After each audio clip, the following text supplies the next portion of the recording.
Siyempre din, nanonood ako. Ayan, si ma'am pala yung nag-correct sa akin na Naabangan ko po Buenos Aires yung tamang pronounce doon. Kasi ginawa ko nga Iris eh. Liitin mo kayo taga rito sa Santa Mesa, ma'am. Ayun ang bahay Ayun, ayun yung bahay ni ma'am, oh. Natamaan po ba kayo ng ano, ma'am? Hindi, kami magiging harap.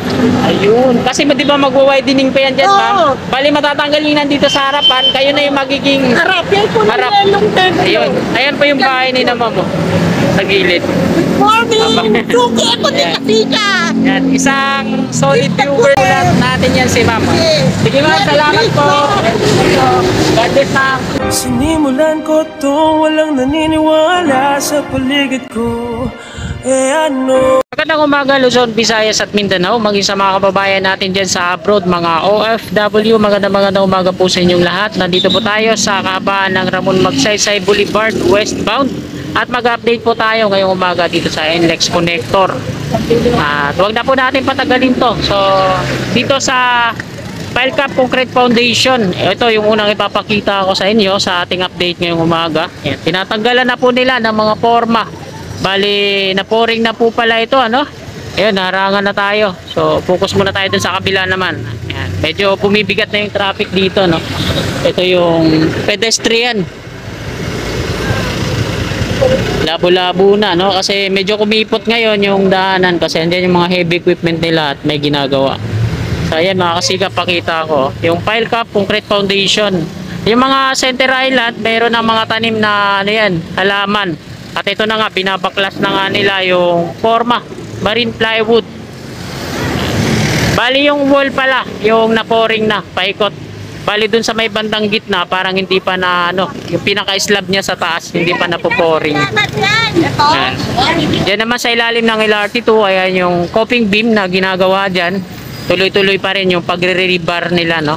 Bali nabuo na yung rebar pahabas. Doon naman sa tawid, ayun yung Pile Cap Concrete Foundation. Interchange kasi to dito. Bali doon sa tawid, parehas na siya dito, no? At forma na lang din yung tatanggalin. Na-pouring na ata yung paikot na wall. So, samantalin natin habang walang sasakyan, makakuha tayo ng pang thumbnail. Alright. Pedestrian po dito. Ang kagandahan ng pedestrian dito, mga kasikap, kasi meron siyang mga handrails, no? Steel railings at daanan din ng mga tatawid na halimbawa mga disable, yung naka-wheelchair. Yan. Wala dun sa dulo, sa ilalim ng footbridge, may mga tanim na po yan, halaman patungo dito. At hanggang dun din sa kabilang dulo. At ayan, nakuna na po natin ang update dito. Bali, didiretso ako sa may Poresa Station at doon ako mag-U-turn muli. Babalik ako sa east patungo dito. At kukunan natin ang update yung coping beam sa kabila naman. So tara, let's go. Time check po tayo. Ikawalo na po at 10 na ng umaga. Ngayon po ay araw ng Huwebes. Ika-23 ng Nobyembre taong 2023. At ito yung Magsaysay entry. Ayan. Ito yung Pile Cap Concrete Foundation. So harapan pa lang pala yung napupouring. Yung mga side niya wala pa. Magsaysay exit naman dito sa ating medyo na-traffic na yung Magsaysay exit. At ito naman yung mga Pile Cap Concrete Foundation dito. Wala dito sa interchange. Kasi sa dulo meron siyang 5 Pile Cap Concrete Foundation. At ito nga, yung tatlo ay malinis na. Na-pouring na po yan. Titingnan natin kung ilang steel box girders na po ba yung kanilang nasa-assemble dun sa kabila at nabuo. So excited na ako. Tara, bilisan na natin to.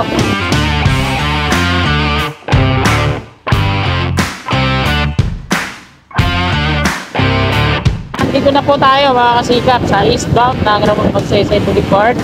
Poresa Station sa taas. Sa ilalim na bahagi po tayo.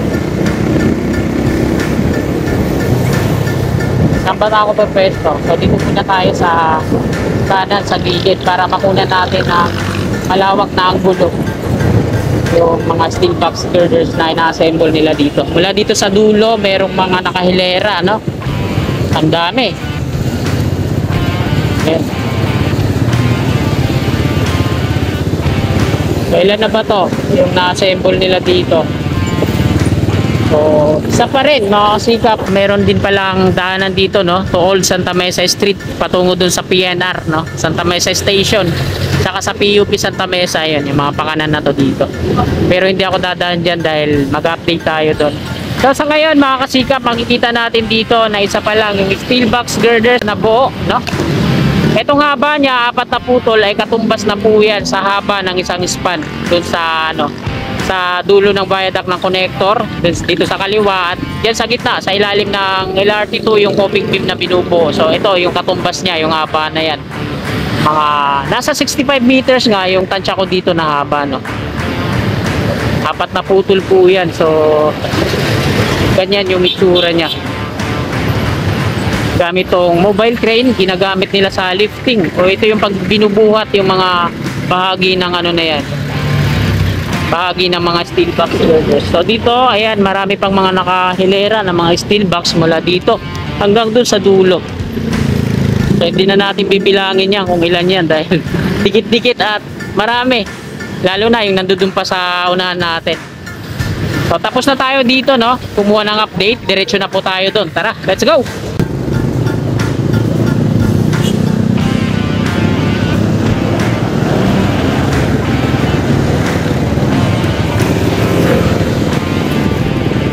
Pa, no? At mayroon pa dito, ang dami. At ito yung side na file cap dito sa east.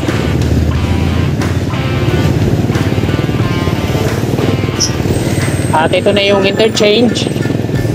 Medyo labo-labo na kasi walang stoplight, pero marami namang mga enforcer dito. Ayan yung coping beam na mga nasa 80% or 90% na yung completion ng rebar cage. At dito naman sa kabila, ayan, tapos na yata ito, no? Forma na lang yung gagawin. Ayan yung sinasabi ko sa inyo, natawiran. So pwede muna tayo dito, no? Dito tayo sa eastbound. Ayan yung footbridge, tawiran mula dito sa may Alpura patawid dito sa east. At ayan yung hanay ng mga steel box girders. So madami pa rin, ano? At yung mga kababayan natin, mga workers nandiyan dyan sa pile cap concrete foundation, ay tinatanggal nila yung mga forma. So zoom in lang natin. Ayan, zoom in natin mula dito sa may footbridge. Tungo ko ba po yan at nasa eastbound tayo. So ayan yung mga kababayan natin, mga workers, no? Mga naka blue ng helmet. So hindi sila nakadilaw, no? Tinatanggal nila yung mga forma na yan ng pile cap concrete foundation. At may mga tanim na halaman na po yan dyan, no? Dami. Mula dun sa dulo, Center Island, hanggang dito naman sa kabilang dulo ay may mga tanim na halaman na po yan at maayos na. So ito yung pile cap concrete foundation, pangalawa mula dito sa dulo. Na-pouring na yan at natanggalan na ng forma. So dito naman sa may interchange, ayan, pedestrian, tabi ng pedestrian, tinanggalan na rin ng mga forma. Sabalit meron pa siyang mga suporta na scaffolding. Ayan ngayon yung inuunti-unti nilang tanggalin. At mapapansin natin dun sa tuktok, parang wala pang pouring yung slab, no, sa taas. Nakalagpas pa yung mga sheet pile. At ayan naman yung coping beam na mga nasa 90% complete. Ayan. Bali pagsasabay na ata nila dito sa coping beam sa kabila, lalagyan ng forma.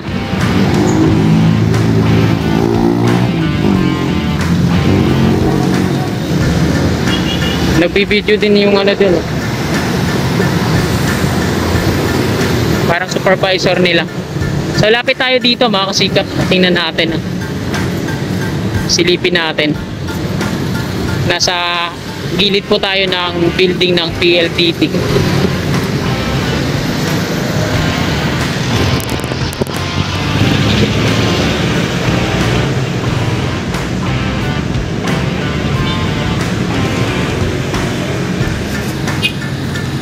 So silipin natin dito, danger construction site, do not enter. So wag na tayong, baka makasuhan pa tayo. Nakalagay na nga dyan, do not enter. So hindi naman mataas yung umbok ng rebar cage na ginawa nila, no? Parang manipis lang. Pero dito sa kabila, sa ilalim ng ano, ng LRT2, Manipis lang siya, no? Yung rebar cage. Yun, no? Hindi siya pinataas. Yung coping beam niya. At interchange na nga yan dyan. Tapos ito yung pedestrian. Ayan yung pedestrian nyo. May daanan para sa mga disabled. Mga nakasakay sa wheelchair. At baitang naman, hagdan-hagdan dito sa kanan.